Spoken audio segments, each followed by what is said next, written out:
चालवता चालवता एका जंगलाच्या निर्जन रस्त्यावरती आम्ही पोहोचलो, जी आहे ती आमच्या बाईकला जवळपास आणि पडता पडता सावरलो।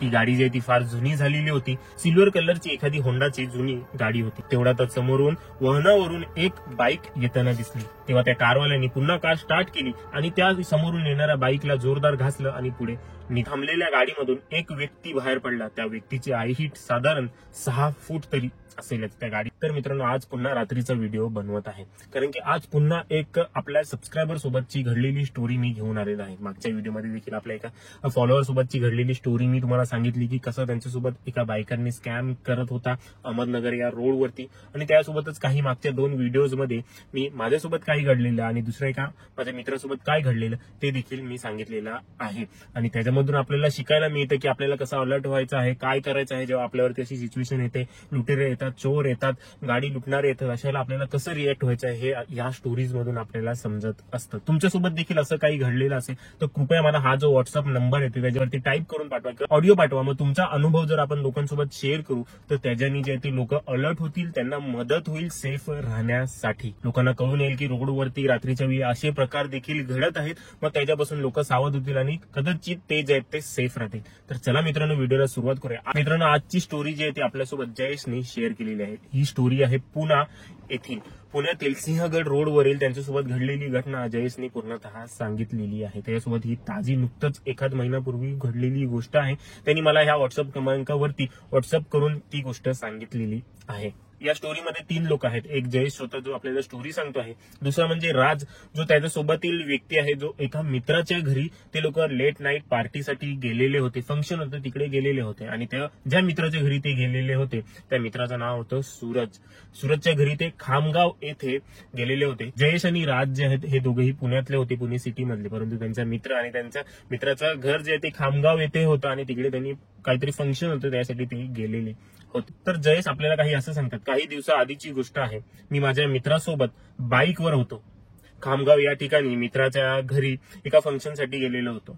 फंक्शन संपल्यावर ही आम्ही गप्पा मारत बसलो आणि गप्पा मारता मारता कधी खूपच उशीर झाला, मध्यरात्र झाली, कळलंच नाही। पुढच्या दिवशी ऑफिसला जायचं असल्यामुळे आम्ही घरी जायचं ठरवलं। सूरजचं म्हणणं होतं की तुम्ही आता जाऊ नका, आता इथेच झोपा, त्यानंतर उद्या जे ते सकाळी लवकर उठा आणि जा।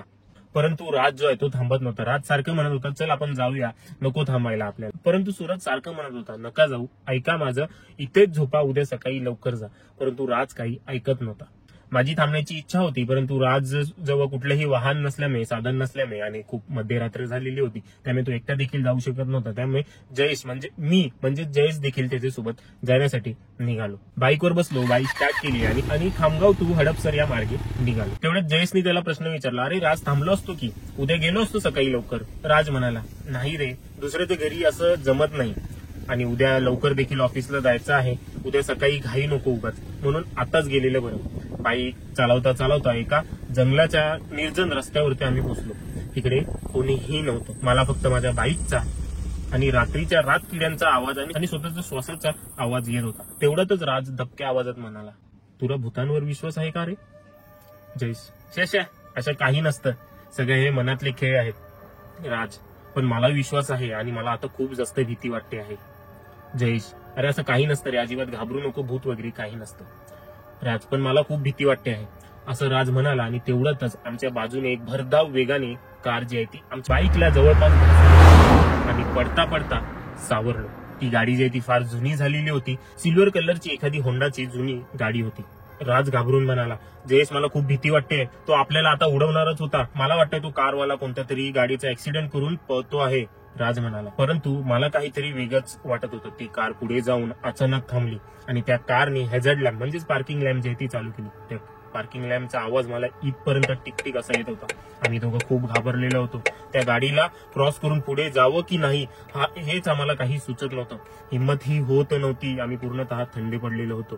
तेवढ्यातच समोरून वाहनावरून एक बाईक येताना दिसली, तेव्हा त्या कारवाल्याने पुन्हा कार स्टार्ट केली आणि त्या समोरून येणाऱ्या बाईकला जोरदार घासलं आणि पुढे निघून गेला आणि ती बाईकवरील 2 जण जे आहेत ते खाली पडले। हे पाहून आम्ही अजून जास्त घाबरलो। राज, आपण त्यांना मदत करूया का?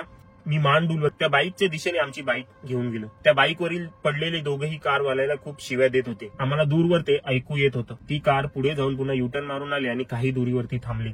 आम्ही दोघं त्या दोघांना मदत करत होतो. त्या थांबलेल्या गाडीमधून एक व्यक्ती बाहेर पडला. त्या व्यक्तीची हाईट साधारण 6 फूट तरी असेलच. त्या गाडीची हेडलाईट चालू होती आणि त्याच्यामुळे आम्हाला काही त्या व्यक्तीचा चेहरा दिसला नाही.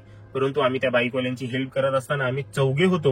हे पाहून जो गाडीतून उतरलेला व्यक्ती होता तो पुन्हा कारमध्ये बसला आणि पुन्हा युटर्न मारून ती कार तिकडनं निघून गेली. मग चौघांना काहीच कळालं नाही. हे सगळं एवढं पटकन झालं. आम्ही दोघेही पूर्ण आतमधून हल्लेलो होतो.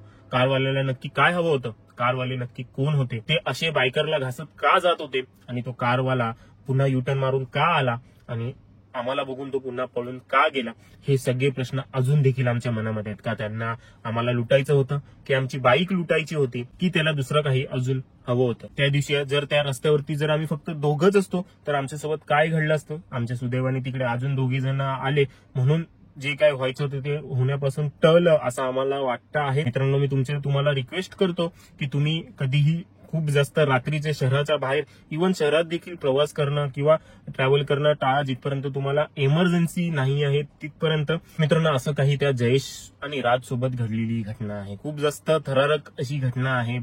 मोस्टली रात्रीच्या मध्यरात्रीच्या ते बाईकवरनं प्रवास करणं खूप जास्त धोकादायक आहे. खास करून त्या रस्त्यावरती. मी देखील त्या रोडवरती बरेचदा गेलो आहे. सिंहगडावरती जाताना उजेडातच देखील सकाळच्या दिवशी देखील तो रस्ता एकदम सुनसान असतो. तर अशा वेळेला रात्री जाणं जे ते खूप जास्त रिस्की आहे. आता ती व्यक्ती कोण होती, लुटेरी होती, काय होती, किंवा त्यांना लुटमार करायची होती, बाईक चोरायची होती, हा प्रश्न अजून तसाच आहे. तर त्या भागामध्ये कोणी राहत असेल तर त्यांच्यासोबत ही व्हिडिओ शेअर करा. तुम्ही देखील अलर्ट व्हा, सतर्क राहा. रात्रीच्या वेळेला जास्त बाईक घेऊन जाऊ नका. बाईक म्हणजे थोडी रिस्कीच होऊन जातं. कार देखील रिस्कीच आहे, परंतु रात्रीच्या वेळी असं निर्जन रस्त्यावरनं प्रवास करणं अवॉइड करा. त्यासोबतच रात्री जर खूप जास्त झालेली असेल तर अशा वेळी जिथे आहात तिथेच थांबा.